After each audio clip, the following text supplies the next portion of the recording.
Secara umum ya Faris ya, secara umum, nah banyak awam yang kurang paham mengenai veteran. Atau ya prajurit atau tentara pensiun itu veteran, bukan. Ya.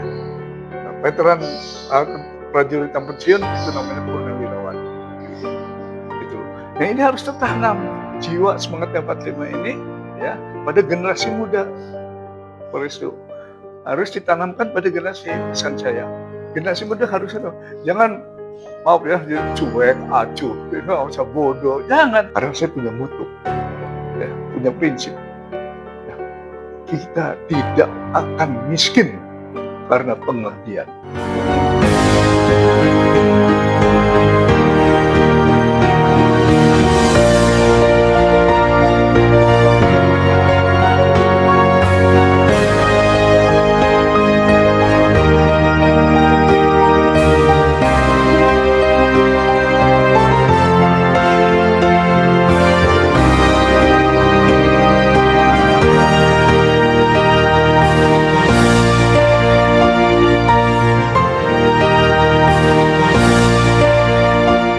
Assalamualaikum warahmatullahi wabarakatuh.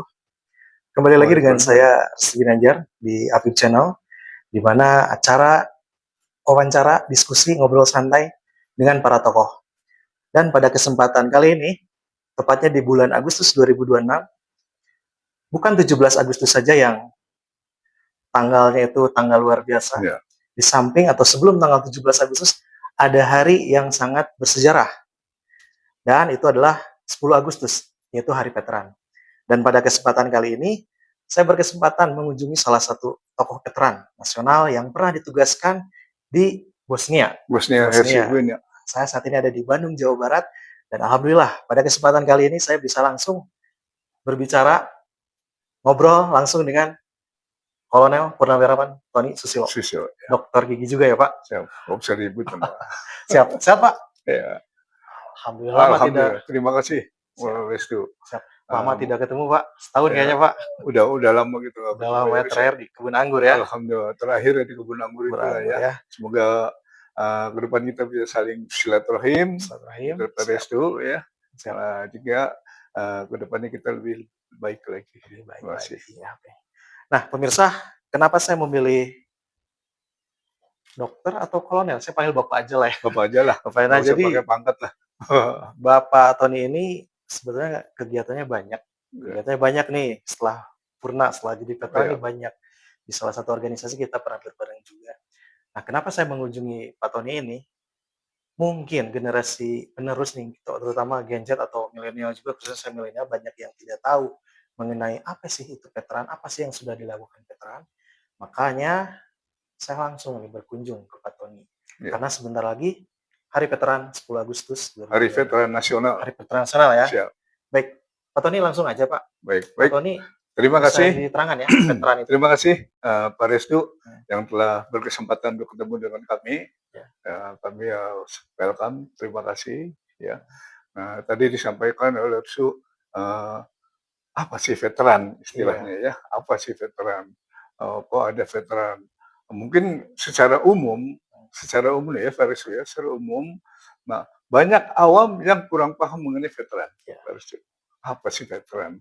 Orang menganggap veteran itu ya orang purnawirawan selesai itu veteran. Dianggapnya udah pahlawan, pejuang itu veteran. Sebetulnya ada khusus definisi daripada veteran itu. Itu sudah tercantum di dalam Undang-Undang Veteran Republik Indonesia nomor 15 tahun 2012. Sudah ada undang-undangnya dan itu sah itu dan sudah dipublikasikan. Nah, cuman belum tersosialisasi secara masih kepada masyarakat, sehingga masyarakat banyak yang tidak paham atau tidak mengetahui. Jadi perlu disampaikan Restu, veteran itu memiliki definisi. Ya, ada definisinya itu atau istilahnya pengertian. Yang namanya veteran itu yaitu warga negara. Nah, definisinya tadi poinnya adalah warga negara yang bergabung ke kesatuan angkatan bersenjata, ya, yang bergabung ke kesatuan bersenjata dan mereka aktif, ya, atau berperan aktif bertempur Ini intinya ya, Ya. intinya. Ya, tidak secara letter luck ya. Bertempur melawan negara lain atau tentara asing Asing. ya. Dan juga mereka yang gugur di dalam pertempuran tersebut. Ya. Itu veteran. Kemudian warga negara ya, warga negara yang aktif di dalam pasukan internasional PBB, Persatuan Bangsa-Bangsa, dalam wujud perdamaian dunia. Jadi mewujudkan perdamaian dunia. Nah itu ya, yang 2 poin tadi warga negara itu ya yang bersenjata dan sipil ya, yang tergabung dalam apa namanya bersenjata atau dalam tugas-tugas operasi melawan tentara asing ya. Itu sebagai kehormatan veteran. Nah. Jadi ada istilah veteran. Nah itulah veteran ya. Jadi tidak tidak apa maksudnya tidak tentara yang tidak bertempur dengan tentara asing ya tidak menjadi veteran. Yang veteran itu yang bertempur dengan tentara asing atau pasukan asing atau berada di lingkungan negara asing ya sebagai pasukan PBB. Nah, dia itu veteran. Tapi kalau di luar dari itu ya bukan veteran. Berarti, itu sesuai undang-undang ya. Tapi mungkin ke depan nanti ada perubahan itu bisa terjadi sedang katanya sedang dibahas di DPR. Ya mudah-mudahan lancar. Berarti yang tentara yang katakanlah menghadapi gerakan-gerakan separatis tidak disebut veteran? Jadi kalau separatis ya misalkan waktu dulu Kartosuwiryo, OPM, kemudian Kahar Mujakar, kemudian DI bukan DI tadi udah apa namanya GAM ya. Nah itu kan lawannya bukan asing, dia adalah orang kita, bangsa kita yang memberontak. Jadi antara kita dengan kita, nah itu bukan veteran. Walaupun dia gugur, dia bukan veteran. Nah kalau veteran sendiri Pak ada kategori umur kan? Pengetahuan kita nih, veteran itu yang berjuang memerdekakan kemerdekaan kan, melawan penjajah. Iya. Kan periode 1945 sampai 49 itu tetap juga ya Pak? Nah itu ada, tetap itu ada. Nah jadi itu kan 45 49 itu umurnya udah 100 tahunan. 100 tahun. Ya, ada yang udah 100 tahunan, mungkin ada yang lebih. Dan itu kan habis tuh lama-lama. Sama dengan di dunia juga yang namanya veteran Perang Dunia I, Perang II kan pasti habis. Nah, untuk mengisi kekosongan ini, veteran itu tidak hilang, maka dalam sidang PBB itu diputuskan bahwa warga negara yang ikut berperan dalam perdamaian dunia, nah itu veteran, ya warga negara itu ya. Jadi bisa tentara, bisa sipil, kirim ke apa namanya daerah konflik atau daerah pertempuran di berbagai belahan dunia, apa itu di apa Kamboja, Vietnam, Sinai, Kongo, kemudian di Bosnia Herzegovina atau sekarang di apa namanya Libanon. Nah itu berhak atau mendapat predikat sebagai veteran. Itu. Tadi sudah saya sampaikan definisi atau pengertian daripada veteran, Restu ya. Nah sekarang kita akan kita gali apa dan siapa sih veteran itu, ya siapa veteran. Nah sesuai dengan Undang-Undang Veteran RI nomor 15 tahun 2012, kita nih memiliki 4 kategori atau klasifikasi daripada veteran. Ya. Yang pertama yaitu veteran pejuang kemerdekaan atau PKRI, pejuang kemerdekaan. Itu yang berjuang melawan tentara asing atau bertempur melawan tentara asing mulai tanggal 17 Agustus 45 sampai dengan tanggal 27 Desember 45. Ya. Itu dikategorikan veteran pejuang kemerdekaan. Nah, kalau berjuang lawan tentara asing sesudah tanggal atau bulan tahun 49 itu bukan veteran lagi. Dia bukan veteran, ya. Dia mungkin sebagai pejuang saja tapi tidak sebagai veteran. Kemudian yang kedua itu 1 Romawi ya, kita anggap 1 Romawi. Yang kedua atau 2 Romawi itu adalah veteran pembela. Nah, di dalam veteran pembela itu, nah, yang veteran pembela tadi pejuang kemerdekaan, veteran pembela. Dalam pembela itu ada 3 klasifikasi Itu yang pembela itu ya, veteran pembela. Satu, veteran Trikora, yaitu para pejuang yang bertempur melawan tentara Belanda di Irian Jaya. Dulu namanya Irian Jaya, sekarang Papua. Bertempur di sana melawan tentara Belanda. Dari 19 Desember ya 61 sampai 1 Mei 63. Itu bertempur di sana. Nah, mereka-mereka yang bertempur di sana dan gugur di sana itu namanya veteran. Kalau yang masih hidup namanya veteran. Nah, itu veteran Trikora ya, yang satu. Jadi kalau istilah ini 2A ya. Yang 2B adalah veteran Dwikora. Veteran Dwikora itu adalah yang bertempur melawan tentara asing, yaitu Inggris, Malaysia, Singapura.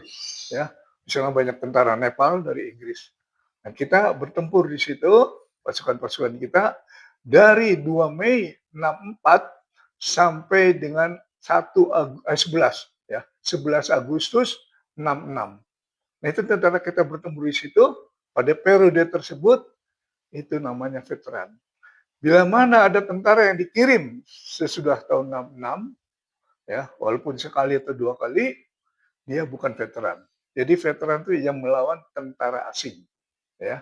Itu yang B. Yang C yaitu veteran Seroja. Nah, veteran Seroja itu yang bertempur melawan tentara asing yaitu Portugis. Yang bertempur melawan Portugis ya pada saat itu di Timur Timur yang mulai 21 Mei 75 sampai 17 Juni 76 ya 17 Juni 76 yang bertempur di situ melawan tentara Portugis sampai tentara Portugis pulang ke negerinya itu adalah veteran para pejuang-pejuang ini. Namun yang dikirim sesudah itu ya sekali atau 2 kali dikirim bukan veteran. Tapi infonya, kabarnya sedang diperjuangkan untuk kawan-kawan kita veteran atau para pejuang Seroja yang sudah 76 yaitu 77 sampai sekian. Nah, mudah-mudahan itu goal. Jadi sehingga kita mengakui pengorbanan mereka-mereka itu bisa menjadi veteran Republik Indonesia. Kemudian yang 3 Romawi, tadi kan 1, 2, 3 ya. 2 udah pembela, yang ketiga adalah veteran perdamaian. Veteran perdamaian adalah veteran ya yang sebelumnya dia berjuang ya memiliki mandat dari PBB ya sebagai tentara internasional, pasukan internasional dikirim ke berbagai negara seluruh dunia di daerah pertempuran atau daerah konflik seperti Kamboja, Vietnam, kemudian Kongo, kemudian Sinai, kemudian Lebanon. Bosnia. Pada saat itu kami di Bosnia. Kami berangkat di Bosnia tahun 94 sampai 95. Nah, itu veteran perdamaian itu. Keempat, klasifikasi yang keempat adalah Pak Romawi ya, adalah veteran anumerta, yaitu para pejuang yang gugur ya di medan laga pada saat berjuang ya melawan tentara asing tersebut. Nah, itu yang perlu saya sampaikan, saya tekankan. Mengapa ini saya tekankan? Saya publikasikan, kita sosialisasikan, kita informasikan kepada masyarakat agar masyarakat itu tahu veteran itu tidak asal veteran atau ya prajurit atau tentara pensiun itu veteran, bukan ya. Nah, veteran prajurit yang pensiun itu namanya purnawirawan. Tapi kalau veteran adalah memiliki klasifikasi atau kriteria yang tadi saya sampaikan. Itu pengertiannya. Jadi agar masyarakat lebih mengetahui, lebih paham tentang apa, siapa, dan bagaimana veteran itu. Sehingga itu perlu disampaikan. Ya, terima kasih. Nah, terus ini Pak, menarik kan veteran itu kan mengabdi gitu ya Pak, untuk Ya. bangsa dan negara. Nah, mungkin ini kan sebentar lagi 10 Agustus nih Pak, kan saya menyorotnya itu di hari veterannya Pak. Ada nggak Pak yang ingin disampaikan nih Pak ke generasi muda? Kan katakanlah pandangan saya mungkin tidak semua tahu juga nih, karena Pak Tony tadi udah menjelaskan mungkin nanti saya juga share juga nih video ini. Mhm. Ada tidak yang ingin disampaikan Pak ke generasi Oh, boleh. penerus nih? Khususnya kan sekarang kan kita generasi itu generasi modern lah, Oh, serba digital, milenial. milenial, Gen Z lah, Iya, Alpha. iya. Ada nggak yang ingin disampaikan Heeh. Pak? Jadi gini, kami sebagai, veteran, ya, veteran perdamaian, eee, berpesan atau berharap karena kami melihat, generasi saat ini, generasinya ya, generasi muda saat ini tuh sangat memprihatinkan karena adanya degradasi dari nilai-nilai sejarah. Jadi banyak mereka-mereka yang tidak mengenal sejarah kebangsaan kita, padahal kunci ada di situ. Bung Karno pernah Mmm, mengatakan bahwa bangsa yang besar adalah bangsa yang menghormati para pahlawannya. Jadi di pahlawan itulah, ya, para pejuang itulah, ya, yang akan membesarkan negeri ini. Kenapa kita mengacu pada para pejuang veteran? Karena para pejuang atau veteran, veteran masih hidup ya, iya, kalau pejuang atau, angkatan 45 pahlawan ya. itu sudah gugur ya. Nah mereka, kenapa dia, apa namanya, difokuskan di situ? Karena mereka berjuang pada dengan negara asing, apa itu Belanda, Jepang, Inggris ya, mereka itu bertempur modalnya hanya bambu runcing istilahnya ya, kita bisa merdeka. Iya, Nah kenapa? Nah ini generasi muda harus tahu nih, generasi muda harus tahu harus tuh, ya. Jangan apa namanya, jangan apa namanya, oh sekarang ada apa, ada medsos. apa namanya, medsos ada gini, ada info-info gini-gini, sehingga lupa kita ngebangun karakter bangsa kita nih lupa melalui, sejarah yang kita pelajari itu. Nah dari situ kita harus tahu bahwa para pejuang itu memerdekakan negeri ini ya, Iya, gitu ya, itu ya karena mereka memiliki jiwa, semangat dan nilai-nilai 45. Disingkatnya biasa. JSN 45 ya. Apa sih JSN itu? Jiwa kepahlawanan, jiwa kebangsaan, jiwa setia kawanan. Nah, untuk kita apa namanya kepahlawanan, berani mati, siap berkorban. Nah, itu. Kemudian untuk kebangsaan, dia itu siap ya menegakkan NKRI Iya, ya. Rela berkorban untuk NKRI. Harga mati untuk NKRI itu kebangsaan kita yang dipegang dan ditanam oleh pada generasi masa lalu atau para pejuang kita. Kemudian kesetiakawanan, ada gotong royong, ada kebersamaan, ada ya saling kalau kita istilah guyup dan sebagainya. Itu dimiliki oleh para pejuang kita. Sehingga pada saat bertempur dengan modal itu, bambu runcing pun bisa memerdekakan negeri ini. Itu. Nah ini harus tertanam jiwa semangatnya 45 ini ya pada generasi muda. Restu. Harus ditanamkan pada generasi pesan saya. Generasi muda harus itu. Jangan maaf ya cuek, acuh, iya, usah bodoh. Jangan. Kalau itu kita udah tinggal nunggu apa keterjerumusan negeri dan bangsa kita. Jangan. Kita harus memiliki para generasi muda ini, baik itu anak SD, SMP, SMA, mahasiswa, punya sifat jiwa, semangat dan nilainya 45. Itu harus dimiliki oleh para generasi muda ini. Nah, dari situ Resto harus tahu beda kondisi situasi dengan kondisi. Kalau dulu udah jelas ya kita musuhnya itu udah jelas ya. Musuhnya itu adalah asing. tentara Belanda, tentara Inggris yang matanya biru-biru, Ya, kulitnya putih, tinggi besar. Nah, kemudian Jepang, mata sipit, badan kecil. Kita udah jelas musuhnya. Tembak mati, itu hanya. Kalau sekarang berbeda, tidak ada kita musuh Jepang, Belanda, Inggris, tidak ada. Yang ada adalah permasalahan bangsa seperti korupsi, ya, kemiskinan, nepotisme, kemudian radikalisme, tawuran kalau generasi mudanya, berantem, begal sekarang ya, geng motor. begal, wah, terus apa lagi? Bunuh orang tua, bunuh anak, bunuh ini. Pasti Narkoba. ini moralnya hilang di situ, ya. Itu musuh kita itu. Kalau dulu kita ngelawan jelaslah benda hidup ya, manusia, Belanda, Jepang, Inggris. Nah sekarang berbeda. Permasalahan bangsanya ini.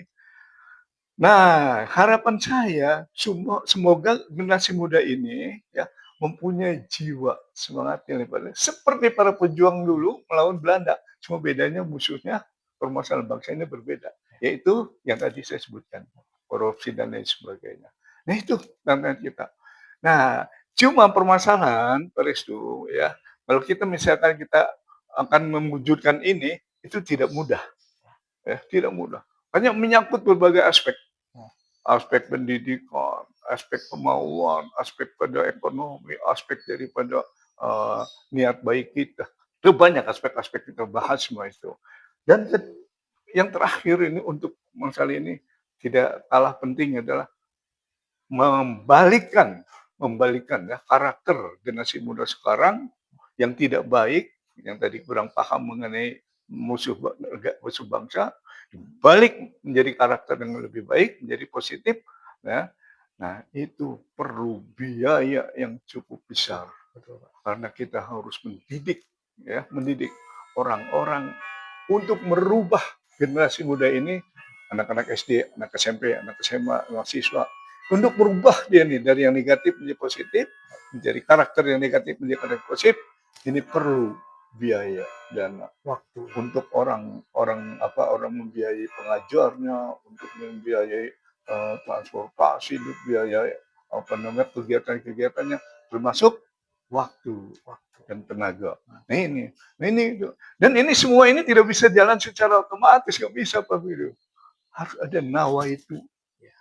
Yang penting adalah nawa itu. Niat kita, bangsa kita mau dibenahi nggak nih? Kalau kita semua berniat sama, ya jalan yang Allah ridhoi, insya Allah itu bisa berjalan.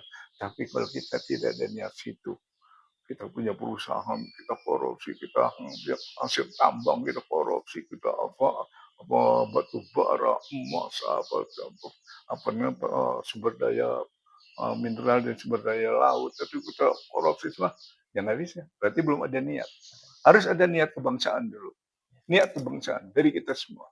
Nah, itu baru pesan saya. Termasuk mungkin kepemimpinan nasional juga yang harus punya tekad kuat itu ya.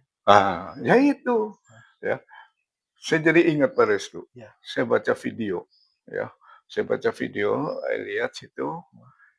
Itu pemimpin-pemimpin nasional di luar, Xi Jinping, saya dari RRT, Putin, itu pada saat ada satu momentum atau kegiatan tertentu, di mana di situ ada veteran duduk di depan, itu veteran ditempatkan di depan. Barisan istimewa. Di barisan istimewa di depan. Nah, beda dengan di kita. Kalau di kecamatan, di kelurahan, kecamatan, atau di balai kota, di kabupaten, kalau ada acara hari ulang tahun itu veteran itu selalu ditempatkan di belakang, tidak di depan. Ya. Nah, itu belum memiliki jiwa nasionalisme kita.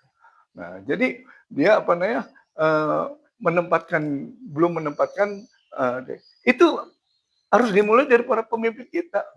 Ya. Contoh ya, Xi Jinping tadi begitu dia lagi ada satu acara bersama Putin dan para pemimpin dunia, kemudian ada acara, itu ada veteran duduk di depan. Ya. Apa yang dia lakukan oleh Xi Jinping? Dia tidak mendekati ya para pejabat-pejabat itu, tapi dia mendekati veteran. Salam, hormat dia. Itu dia. Ya.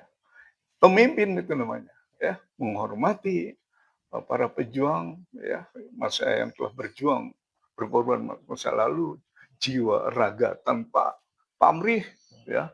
Kan dulu kan tentara tidak ada gaji, berjuang aja ikhlas. Tidak ada gaji seperti sekarang dapat sekian juta, tidak ada dulu, ya. Tapi dia rela, ikhlas, ya, mempertahankan jiwa dan lain-lainnya. Nah, di situ tidak bisa hormat dia. Para pemimpin termasuk Putin, salut saya di situ. Nah, ini juga saya alami, ya. Bukan saya artinya bukan membanggakan presidennya, bukan ya. Tapi saya lihat dari ininya ya, dari yang saya alami itu. Ya. Jadi pada saya 3 sibuk, saya masih ingat tuh. Nah, di situ kalau tidak salah acara apa ya, saya lupa lagi tuh ya.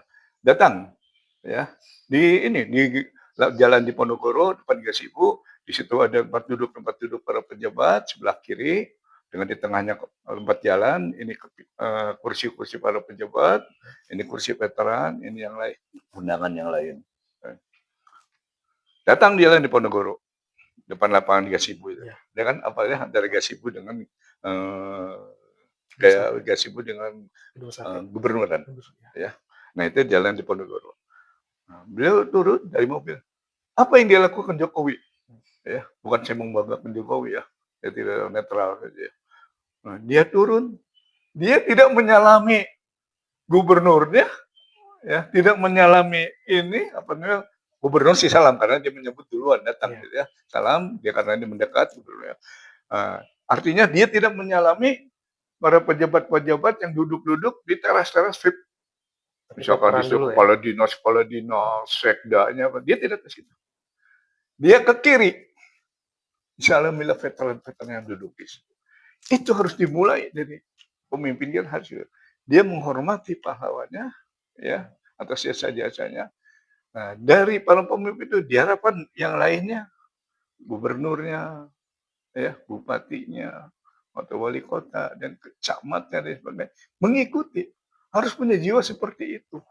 Hargailah. Res, kita saja di Islam, Res ya. Kalau kita mau berusaha ya, mau bisnis kayak, mau karier kayak, ya. Islam kan mengajarkan mintalah doa restu kepada orang tua, betul Res? Ya, minta orang tua. Bu, doakan saya, Tony mau ini, Tony mau ini, tolong doakan ya biar sukses lancar. Oh ya kan, ini, kan gitu kan? Ya. Itu Islam tuh mengajarkan gitu ya.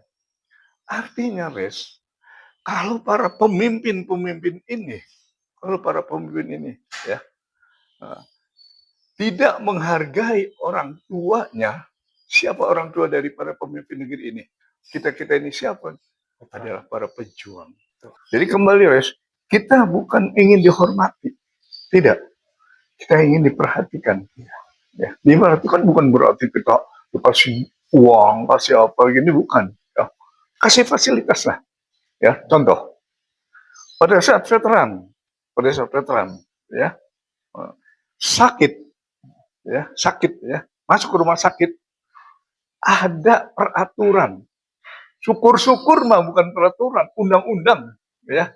Jadi pemerintah yang membuat undang-undang, ya, yang kuat, ya, untuk penjabaran dari Undang-Undang Veteran Nomor 15 tahun 2012, ya, yang kuat itu ya. Nah, dibuat penjabaran dari undang-undang menjadi peraturan bahwa veteran itu digratiskan dalam pengobatan. Ngeri deh. Ya. Ini baru penghormatannya di situ, ya, penghormatan, penghargaannya di situ. Jadi dihargai, bukan bukan ingin dibanggakan ya, bukan ya, tapi ingin diperhatikan. Itu bidang ya, bidang kesehatan. Sampai batas mana? Kan bisa banyak kan veteran, bukan banyak veteran kan banyak turunannya. Ada veteran, ada istri veteran, ya, ada anak-anaknya, ya Res ya, kan ada anak-anak juga kan, tuh, sebatas mana? Nah mungkin untuk saat ini, saya kira negara tidak akan bangkrut, negara tidak bangkrut. Kita kaya negaranya katanya, punya emas, punya ikolah. Kalau menggratiskan kesehatan, veteran sebatas veteran dan istri. Ya. Itu aja dulu. Ya. Baru kalau negara kita dimaju bisa diingatkan dengan anak dan keluarga. Boleh nggak anak aja, putra dan putri. Itu baru bidang kesehatan. Apalagi itulah respect daripada negara kepada pendahulu kita. Apalagi kalau bisa bebas PBB, anaknya sekolah gratis. Itu kan aspek lain. Tadi kan saya bilang ada berbagai aspek. Tadi kan kesehatan. Masalah pendidikan. Ya. Nah, pendidikan kan tidak mungkin veteran sekolah dari, tidak mungkin kan? Ya, udah sararapuh, udah umur 80, 70, 80, 90, 100 tahun PKRI kan bisa pejuang kemerdekaan itu kan terus ada yang 100. Kemarin saya ketemu di DPC kota Bandung ketemu sama veteran udah umur 102 tahun. Masih bagus ya. Iya. Nah, itu baru tadi kesehatan, Des. Mungkin nanti Menteri Pendidikan ya, laporlah pada Presiden. Dalam rangka Harvetas ini, tolonglah Pak Presiden bisa bantu dalam bidang pendidikan pada veteran sebagai penghormatan kita, ya, sebagai perhatian kita. Bagaimana Pak Presiden? Nanti kita bikin konsepnya, bikin perencanaan, bikin undang-undangnya, bikin. Presiden kalau misalkan wah, ada duit kita nih memang buat pengundang, ya silakan. Nah, dibatasi untuk saat ini. Kemampuan bangsa dan negara kita apa? Sampai di mana kemampuan kita? Oh, ini mampunya baru menyekolahkan anak SD, SMP gratis. Ya, memang sudah ada ya bos ya. Tapi dalam bidang yang lain lah, Des ya. Apa misalkan tunjangan buku ya, kemudian perlengkapan sekolah, sepatu, seragam itu dari itu. Nah, itu bisa. Atau mungkin transportasi atau apalah gitu ya. Nah, dia bidang pendidikan. Syukur-syukur yang anaknya sudah mahasiswa. Bebaskan mahasiswa. Tapi kayaknya berat ya. Karena sekarang harus pada mandiri sih, universitas cari duit sendiri ya. Dan itulah pemikiran dari Menteri Pendidikan di situlah tugasnya ya. Itu pendidikan. Nah, tadi Resti bilang apa namanya? Pajak. Pajak, PBB. Itu bidang ekonomi. Ya, bidang ekonomi. Itu sudah, Res, sudah bisa. Jadi di Kota Madya Bandung, ya, veteran itu gratis 100% bayar PBB. Sudah. Artinya, Res, itu kan bisa. Bisa. Itu begitu bisa. Berarti untuk kesehatan, untuk pendidikan juga mestinya sih bisa lah. Ya, mestinya bisa. Gimana caranya? Nama pengabdian, penghormatan kepada orang tua. Tidak natlah orang tua ya, orang tua bangsa dan negara ya. Itu kita udah ada. Di KBB ya, di Kabupaten Bandung Barat itu 75% dibebaskan. Jadi kita bayar cuma 25%. Itu sudah ada, bisa. Nah, tinggal yang lain-lainnya. Silakanlah para menteri ya berinovatif dalam rangka Harvetas ini. Bagaimana caranya? Bagaimana caranya? Cuma menghargai, memperhatikan ya, memperhatikan para veteran-veteran kita. Itu baru masalah itu, Res. Belum yang namanya masalah rumah-rumahnya. Waduh, kalau Res tahu ke desa-desa, ke kampung-kampung para veteran-veteran itu prihatin, Res. Ya. Mungkin ada yang makmur, ada masih ada punya bisnis, punya ini, itu wajar lah. Ya. Tapi yang tidak punya apa-apa, yang merupakan kewajiban tanggung jawab dari pemerintah, ya diperhatikan. Perhatikanlah. Tapi sudah ada sekarang katanya merehab rumah gitu ya. Udah merehab rumah, nah itu udah ada. Kalau bisa ditingkatkan. Jadi kalau diprioritaskan skala prioritas, saya lihat tuh yang namanya renov rumah itu ada veteran, ada tidak miskin, ada gini-gini. Ya mungkin untuk porsi veteran telah berjasa, apalagi yang keluarganya prihatin, itu diprioritaskan. Itu, Res. Silakan, Res. Ya mudah-mudahan ini juga sampai juga ya ke pemangku kebijakan, khususnya tadi kesehatan, ekonomi, mungkin ke Pak Presiden juga agar perhatian ke veteran itu lebih diprioritaskan juga ya Pak. Mana? Diprioritaskan juga ya, tidak sampai ada skala prioritas dan tidak dilupakan. Ini menarik juga. Itu bisa dibahas lagi nanti mungkin sesudah wawancara hari ini. Nah ini menarik Pak, coba kita ke belakang dulu ya Pak. Pak Tony nih, kenapa sih Pak memilih menjadi prajurit Pak? Saya? Iya, kenapa itu? Kan dulu mungkin tidak semua bisa atau semua tidak bisa jadi prajurit juga. Kenapa Pak Tony memilih untuk mengabdikan diri ya Pak? Jadi prajurit tentara nih. Oh gitu. Apa sih Pak itu? Motivasinya lah. Motivasi lah. Oh ya. Baik, Res. Jadi dulu waktu SD ya, saya suka nonton pidato Bung Karno. Ya, waktu 17 Agustusan. Saya ngelihat tuh yang di samping Bung Karno itu, ya, senjata, mana gagah, tegap. wah, perusahaan yang kayaknya tuh ya membanggakan lah. Gitu. Ini orang ini hebat nih. Jadi di samping Bung Karno tegap, gagah. Nah, saya pengen jadi itu. Dari situ, Res. Ya, dari situ. Jadi saya, jadi waktu saya masuk tentara pun orang tuh tidak tahu Res tadinya, Res. Ya. Tidak tahu. Ya. Saya daftar aja, Res. Tapi saya sarjana dulu, ya. Saya sarjana dulu. Jadi tidak masuk akmil. Ya. Nah, tidak masuk akmil karena saya pengen ya, cita-cita saya dulu tuh ya tentara ya sarjana. Ya. Jadi ada dua profesi, profesi militer, profesi sarjana ya keilmuan. Nah itu maka saya mau ambil kedokteran gigi. Nah, saya daftar di situ dan alhamdulillah lulus. Baru selesai dari situ saya daftar jadi militer. Orang tua nggak tahu, Res. Saya juga daftar ya Kodam 3 Siliwangi. Dulu mah Kodam 6 kalau nggak salah ya. Kodam 6 Siliwangi ya kalau nggak salah ya.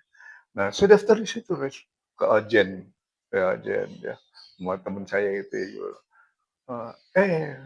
Gampang berikutnya lulus, diterima, ya terus.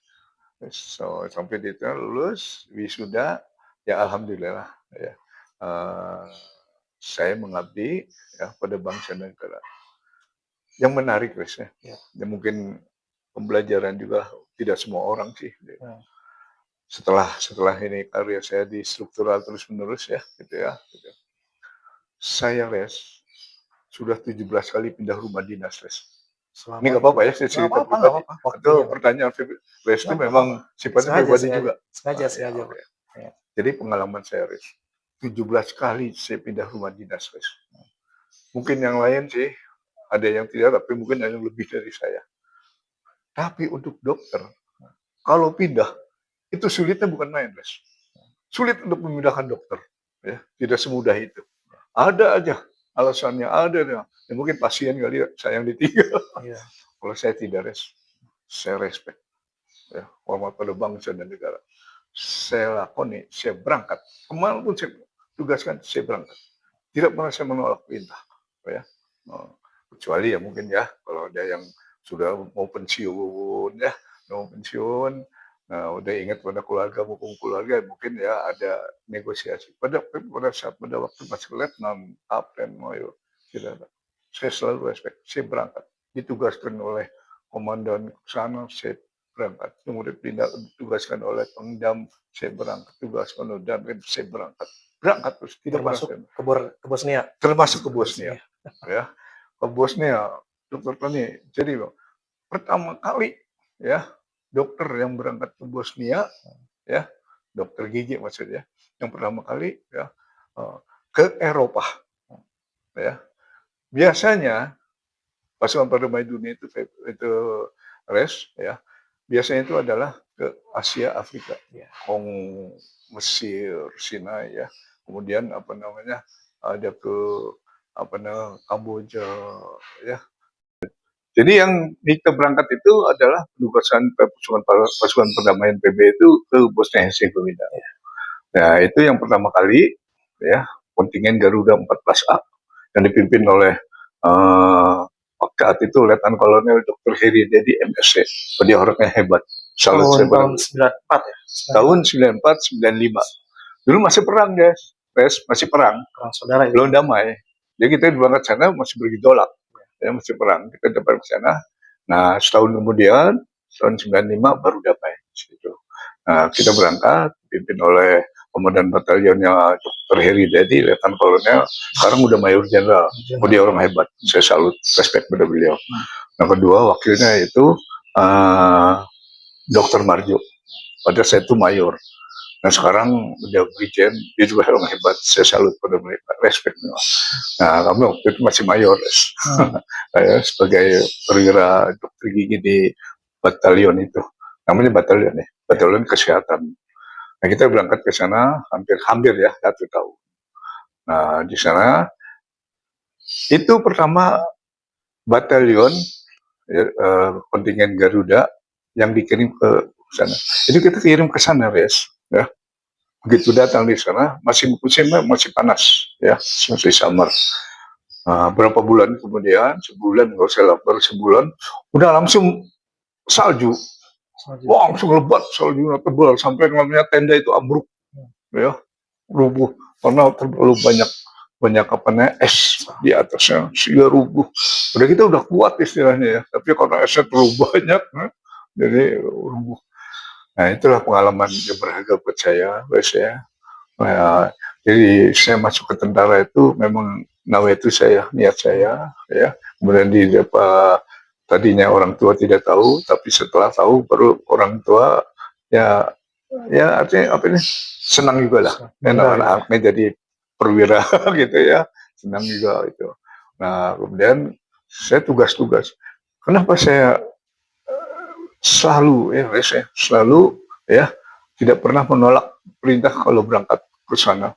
Saya sudah tugas Palembang, Bengkulu, Jakarta, Bandung, kemudian ke Bosnia, pulang dari Bosnia balik ke Bandung lagi, terus ke ujung Pandang balik lagi ke Bandung, terus ke Semarang, Semarang balik lagi ke Jakarta, terus sampai pensiun ini ya alhamdulillah lah. Iya. Tapi saya yakin, Res ya, yakin saya. Boleh ya cerita Nggak apa-apa, pribadi ya, lanjut aja. ya. Nama juga kan wawancara dengan veteran. Jadi Eksklusif, cerita eksklusif. veteran ya dong ya, Iya. cerita bagaimana nasib veteran ya. Iya. Nah, jadi saya di situ apa namanya menikmati gitu, ya, menikmati sebagai tentara. Dengan nikmati kita berangkat ke sana ke sini. Karena saya punya mutu, guys. Punya mutu ya. Saya spesialis bedah mulut. Ya. Bedah mulut. Ya.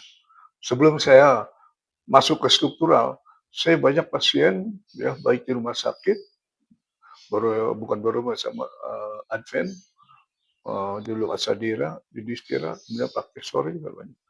Tapi saya tinggal semua itu, Res. Saya tinggal semua itu, Res. Saya tinggal, ya. Saya mengabdi pada bangsa dan negara. Jadi saya tinggalkan penghasilan saya sebulan yang lumayan itu. Wah, Ya dari lumayan rumah Pak, sakit kan banyak ya. dokter. Itu saya tinggal, saya berangkat. Dan pada saat saya berangkat kemana-mana tugas itu ke ujung Pandang lah, ke Serang, saya tidak praktek. Bayangkan, saya tidak praktek. Ya. Sementara waktu saya jadi pernah menjabat sebagai Kasubdit Pincab, ya, kalau sekarang sih Dircab, itu kalau istilah di Kodam atau itu namanya asisten personil lah, menangkap operasi. Ya, pada saat di situ, itu mau mindahin dokter ya dari Dustira, susahnya bukan main. Susah. Ya mungkin dia mikir ada pasien, ditinggal rezeki pasien. Terus saya tidak, saya berangkat. Saya tugas berangkat ke luar negeri, dalam negeri tugas kemana saya berangkat. Ya, karena saya punya mutu, ya, punya prinsip. Ya, kita tidak akan miskin karena pengabdian. Jelas, ya? Jelas. Kita tidak akan miskin karena pengabdian. Percayalah itu. Dan ternyata betul, Res. Saya tidak miskin-miskin banget lah. Tidak susah-susah banget. Setelah saya mengabdi ke bangsa dan negara ini. Ternyata. Karena apa? Allah. Terus ya. Allah memberi pada kita. Bukan dalam bidang. Dalam hal keuangan. Itu kamu kasih uang sekian miliar. Tidak. Tapi Allah memberi pada kita. Oleh saya. Anak-anak. Yang sekolah tiga-tiganya itu. Anak saya 3, Res. Ya. Jordan, Libya, Irland, semua nama negara semua. Jordania, Libya, Irlandia, 3 nih. Dari SD, ya, sampai SMA itu sekolahnya negeri semua. Berarti tidak ada bayar membayar. Ya kecuali ya pakaian apa dan sebagainya itu. Tapi sekolah gratis loh. Bukan di Santa Angela, bukan di Al Azhar, bukan di Taruna Bakti, bukan. Itu kan bayar. Ya. Ini Allah memberi itu. Padahal saya tidak berpenghasilan kan, tidak praktek, mulai ada penghasilan. Alhamdulillah, ya Allah memberi itu. Dan kemudian saat perguruan tinggi, dari 3 anak saya itu, ya, 1 di S1 di Unpar, S2-nya di ITB, biaya sendiri dia udah kerja bisa. biaya sendiri, kecuali waktu di Unpar ya. Yang dua ini, kedua dan ketiga, Res. Yang kedua, ketiga itu, ya, ini dua-duanya di Unpad, ya. Untuk satu kedokteran gigi, yang kedua yang si bungsu dokter umum. Dulu anak saya tidak ada karena masih dibiayai oleh negara, jadi nggak bayar spesial pun juga. Sampai akhirnya tiga-tiganya jadi, Res. Tiga-tiga jadi. Satu anak saya yang pertama insinyur sipil S2 ITB, udah kerja di Abu Dhabi, ya. Udah berapa tahun sebelumnya di sebelum di uh, Dubai, nah, sebelum di Qatar, kemudian di Nigeria, nah sekarang terakhir di Abu Dhabi. Yang kedua dokter gigi, yang ketiga dokter si bungsu dokter spesialis jantung. Nah itu yang saya nikmati, Res. Lebih bersyukur pada Allah. Saya mengabdi pada bangsa negara dan saya lihat saya tidak akan miskinkan pengabdian. Betul. Ternyata harta yang diberikan oleh Allah bukan dalam bentuk materi, tapi dalam bentuk pendidikan. Itu katanya pendidikan itu lebih berharga, ilmu itu lebih berharga daripada uang. Uang habis kalau ilmu nggak habis. Nah itu alhamdulillah. Amin. Terima kasih kepada Allah. Dengan luar biasa histori Pak Tony sampai punya anak dibahas semua. Nah, ini Pak Tony yang pengen saya tanyakan. Mungkin ini pertanyaan terakhir juga, Pak. Pak Tony kan sekarang udah udah pensiun lah ya, Pak. Iya. Udah jadi veteran nih. Iya. Kegiatannya apa sih Pak sekarang, Pak? Di masa tua nih udah jadi veteran. Apa aja kegiatannya, Pak? Jadi gini, Res. Saya ini memang orang lapangan sih, Res ya. Sementara di struktural, jadi lapangan terus lah ya. Jadi bukan di staff, bukan di apa itu bilang orang lapangan struktural. Jadi saya sudah terbiasa kerja. Ya. Rasanya walaupun sudah pensiun, rasanya saya nggak bisa nih kalau nggak berkegiatan dari kegiatannya lain yang positif, Mas ya, yang positif, bukan yang negatif, yang positif, yang kira-kira ya minimal bermanfaat untuk diri saya sendiri. Kedua untuk keluarga, tiga untuk lingkungan, ya. Makanya saya ya, alhamdulillah Allah memberi rezeki, yang saya bilang itu ya, kita tidak akan miskin kemudian ternyata ada rezeki lah, anak-anak menjajanin lah, apa gitu ya. Nah, jadi di situ kita kumpul-kumpul kita bisa bikin ini, bikin itu, bikin ini. Nah, kegiatan saya yang saya tidak supaya saya tidak menganggur atau jadi tidak ada kerjaan, saya aktif terus ya. Jadi setelah pensiun, alhamdulillah saya diminta ngajar di Unjani, di Fakultas Kedokteran Umum dan Fakultas Kedokteran Giginya. Jadi dosen di situ, ya. Jadi dosen di situ. Nah kebetulan ya saya saat dosen di situ pada waktu-waktu tertentu berikutnya dekannya itu kawan saya. Kawan baik saya lah, kawan baik. Namanya Dokter Ade Supriyatna, Dokter Supriyatna. Dokter Supriyatna, dia dokter spesialis radiologi, jadi dekan. Jadi waktu di Direktorat Kesehatan Angkatan Darat, saya jadi orang kedua di Kesehatan Angkatan Darat, yaitu Wadir Kesad. Jadi dulu namanya masih Wadir Kesad, Wakil Direktur Kesehatan. Sekarang jadi Wakapus Kesad, Wakil Pusat Angkatan Darat. Dulu masih kolonel, Res. Ya. Jadi wakil direktur Kesehatan Darat, jadi orang kedua di Kesehatan masih kolonel dulu. Ya. Sekarang brigjen. Jadi bukan rezekinya saya, KWS. Tidak apa-apa. Itu Allah yang memberi, itu kita syukuri, kita nikmati. Sekarang brigjen. Nah, saya punya anak buah. Ya, anak buah namanya Dr. Priyatna. Dia salah satu dirnya kalau sekarang sih. Dulu namanya salah satu kasubnya, kasub pimpin Yankes. Dr. Priyatna, saya wakil dia orang kedua, dia di staff saya. Nah, hubungan baik, enak. Makanya Res, kita harus selalu hubungan baik semasa kita masih hidup. Sehingga nanti kalau kita pensiun, masih ada hubungan baik. Gitu. Begitu saya ngajar di Unjani setelah pensiun, berikutnya itu Dokter Priyatna itu, ya, jadi dekan. Jadi atasan saya. Nah, di situ hebat. Ya. Karena kita dulu itu terjalin hubungan yang baik, ya, jadi hubungan kita sampai saat itu juga makin baik. Nah, itulah. Jadi pengalaman saya mengajar di Unjani. Tapi karena kendala kesehatan mata saya, karena kan kalau ngajar kan yang diandalkan tuh mata, ya pendengaran, ya, kemudian speech ya bicara, ya mulut lah gitu ya.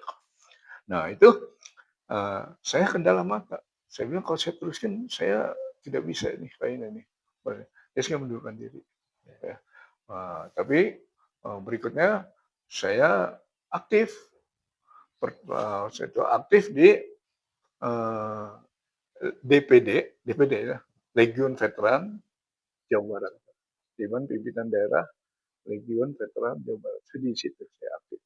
Saya aktif di situ, ya, aktif di situ, menjadi salah satu kepala biro. Pimpinannya itu udah 3 kali pimpinan saya, Pak Samsi, Pak Tarmadi, kemudian Pak Nandang. Dia pimpin ini. Di situ kami berkiprah 10 tahun. Hampir 10 tahun. Alhamdulillah. Kami telah bisa melaksanakan, ya. Nah, kemudian saya mengundurkan diri dari situ, jadi mengundurkan diri, ya. Nah, sekarang aktivitas saya banyak malah waktu itu aktif di apa namanya di kedokteran gigi Unpad, FKG Unpad, kelas kedokteran gigi Unpad itu membentuk Jurusan prodi, ya. ya program studi dan pusdi ilmu kedokteran gigi militer, ya di Unpad. Nah ini untuk S3-nya, jadi bukan S1 bukan S2, S3. Jadi gelarnya doktor ilmu kedokteran gigi militer. Ya, saya mendirikan dengan Profesor Suharjo, Profesor Sunaria, Profesor Syafril, kemudian Brigjen Arif dan yang lain-lain. Ya kita didirikan, diresmikan oleh Rektor 2019. Waktu kegiatannya ke sana ke sini ke Kemenhan, ke Puskes TNI kemana itu 2018. Tapi diresmikan 2019. Sekarang sampai 2025 kemarin tuh sudah dilantik sekitar 20 doktor, kalau nggak salah. Sekitar 20 doktor ilmu kedokteran gigi militer. Itu banyaknya dari perwira tugas belajar dari militer. Alhamdulillah. Nah, saya masih aktif di situ dan sekarang lagi bikin buku sejarah pendiriannya. Nah, saya di situ masih aktif. Nah yang lain-lain jadi ketua DPC, organisasi lah masyarakat. apa nih? DHD, DHD 45, KBB, Kabupaten Bandung Barat. Jadi DHC, KBB, Kabupaten Bandung Barat jadi ketua. Kemudian di alumni SMA, ya, alumni SMA, ya, SMA 1 dan SMA 2 digabung, yang khusus alumni-alumni yang ada di Kota Bandung, ya, saya jadi ketua. Kemudian dokter-dokter gigi, alumni dokter gigi angkatan 71, ya seluruh Indonesia jadi ketua. Ya alhamdulillah, Res. Masih dipercaya. Kita nikmati, kita syukur. Itulah kegiatan saya, Res. Ada ya, 2 yang belum kayaknya, Pak. Ya? Ada 2, berkebun anggur gimana, Res? Nah, sama yang itu masalah burung-burung, Pak. Masalah pendidikan dan sosial ya. Nah, kemudian saya ya iseng-iseng saya nanam anggur karena mungkin ikut dulu cerita orang tua. Bukan cerita ya, pengalaman orang tua berkebun anggur berhasil. Tapi di depan rumah gitu. Tidak di kebun tapi di depan rumah. Nah, mungkin bawaan dari orang tua kali ya. Jadi saya apa namanya mencoba kebun anggur depan rumah. Jadi Res. Jadi bagus. Kemudian saya punya tanah sedikit-sedikit lah di Perongkong ya di situ. Nah, kemudian saya tanamlah di situ. Saya berkebun. Ya alhamdulillah. Ya mungkin Restu udah pernah ke sana bisa dilihat sini videonya atau apanya atau foto-fotonya. Nah alhamdulillah itu juga. Ya kegiatan lainnya sih nggak usah diceritain lah. Yang Supratman itu nggak usah cerita lah. Nah, beberapa jadi beliau itu membantu masyarakat lah membuka ya lapangan kerja juga ya. Jadi maksud saya, Res, saya memang ada kebun anggur.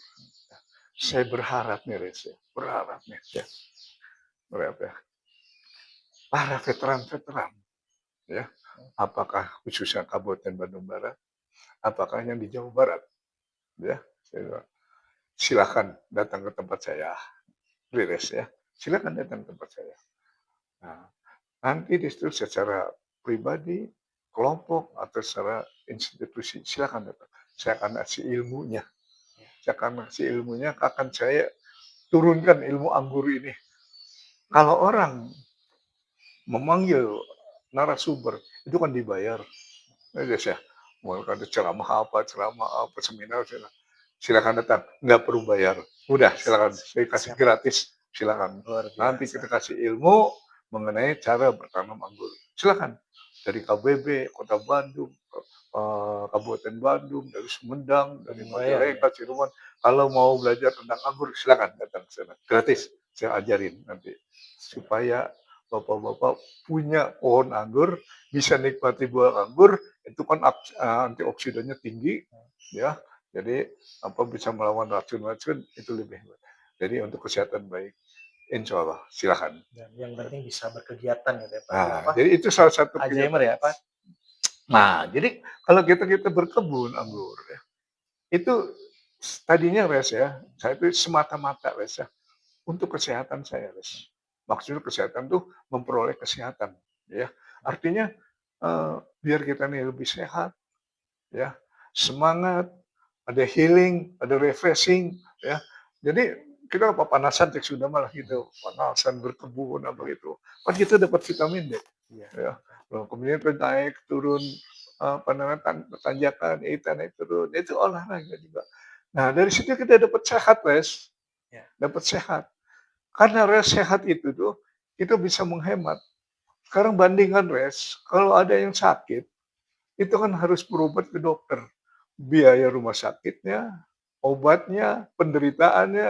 Nah kalau kita di sini, ya alhamdulillah kita bisa ya badan insya Allah lah, Allah memberi jadi fit, fresh. Nah jadi dapat kesehatannya, dapat healingnya, ya dapat refreshingnya, dapat ini deh kekeluargaannya, guyubnya, ada komunitinya, kita ke diskusi, sedang ngobrol, dan satu kumpul. Dan lebih hebat lagi, dengan kita punya perkebunan itu, kebun anggur itu, kita bisa mengundang komuniti-komuniti yang lain. Persatuan Dokter Gigi, Persatuan Purnawirawan Kesehatan Angkatan Darat, terus alumni-alumni, terus ada dari apa namanya Rotary Club di Jakarta Selatan, dari teman-teman mahasiswa, terus teman SMA, alumni SMA. Udah datang. Jadi kita kumpul di situ. Nah, itu Des. Silakan Des. Luar biasa Pak Tony perbincangannya dari mulai veteran itu apa, keinginan Pak Tony seperti apa. Jadi ya yang bisa saya simpulkan mungkin satu kalimat terbaik tadi. Tidak ada yang miskin karena pengabdian. Kenapa? Tidak ada yang miskin karena pengabdian. Nah, itu yang tidak mungkin akan miskin karena pengabdian. itu yang mungkin saya garis bawahi dan menjadi kalimat penutup yang luar biasa. Karena ya kita lihat Pak pahlawan-pahlawan yang dulu yang mengabdi. Iya. Tanpa pamrih. Tanpa pamrih, tapi namanya sampai sekarang harum-harum juga Pak. Iya. Itu luar biasa. Nah mungkin buat Pak Tony, terima kasih masih terus memperhatikan veteran dengan usia yang mungkin tidak muda lagi, tapi semangat. Harus tetap muda ya Pak. Semangatnya masih ada lah gitu. Ya, saya mengucapkan terima kasih telah diterima di sini Pak untuk mengobrol, untuk mendapatkan ilmu, masukan yang nanti saya sebarkan nih video ini dari media sosial di YouTube. Jadi sekali lagi saya sampaikan terima kasih kepada Tony waktu dan tempat sehingga kita bisa sharing, bercerita, saya dapat pengalaman juga, cerita-cerita dari Pak Tony, dan harapan kedepannya untuk generasi penerus, hormatilah para pejuang yang telah memerdekakan kemerdekaan dan menjaga kedaulatan negara Republik Indonesia, khususnya apabila nanti ada event-event besar, event internasional, tolong diprioritaskan veteran agar duduk di depan. Gitu ya. Nah ini terakhir saja dari Pak Tony sebagai kalimat penutup, pesan dan harapannya Pak. Silakan Pak Tony. Terima kasih. Harapan kami yang pertama adalah pada generasi mudanya dulu. Generasi muda ya, kalau bisa, ya harus bisa lah menurut saya, memiliki jiwa semangat nilainya 45 seperti para pendahulu kita, ya, cuma musuhnya berbeda. Itu ya harapan saya, memiliki jiwa semangat 45, pantang menyerah, siap berkorban, cinta tanah air, setia kawanan, kemudian guyub bersama kita hadapi permasalahan bangsa. Mungkin berbeda permasalahan bangsa tadi dengan yang dulu. Itu harapan saya. Jadi tanamkan jiwa semangatnya 45 seperti para pejuang dulu, ya, dengan harapan, ya, kita apa namanya, dengan nilai-nilai ya, istilahnya nilai ya, nilai-nilai, nilai kebangsaan, nilai wawasan kebangsaan, nilai Pancasila, nilai-nilai globalisasi, nilai-nilai pahlawanan atau perjuangan, ini kalau digabung jadi satu secara sinergis, tanamkan pada generasi muda, ya, sehingga bisa membalik karakter generasi muda yang negatif, suka tawuran, suka berantem, suka begal, suka ini, suka ini, dan lain-lain, ini berubah menjadi positif, baik, dan kita hadapi permasalahan bangsa. Bangsa yang tadi saya sampaikan adalah korupsi, kemiskinan, tawuran, dan sebagainya, itu kita selesaikan. Insya Allah tujuan daripada negeri ini akan lebih baik. Dan saya mengucapkan selamat Hari Veteran Nasional yang ke-77. Kami hormat respek kepada Ketua DPP, FRI, RI, dan kepada para pengurus, dan juga pada DPD seluruh Indonesia, DPC seluruh Indonesia. Selamat Hari Veteran Nasional. Semoga veteran kita tetap jaya, makmur, dan sejahtera. Itu harapan kami. Baik, terima kasih atas waktunya, Pak Tony. Ya. Semoga kita bisa berjumpa lagi dengan materi atau pembahasan yang lain, Pak. Terima kasih. Sekali lagi ke Pak Tony, saya pribadi secara langsung mengucapkan selamat Hari Veteran. Ya, Sehat selalu, Pak. Terima kasih, ya. Siap. Terima kasih ucapannya. Semoga sukses lancar. Siap. Kalau gitu terima kasih pemirsa semuanya. Assalamualaikum warahmatullahi wabarakatuh. Waalaikumsalam.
Terima kasih ya Allah.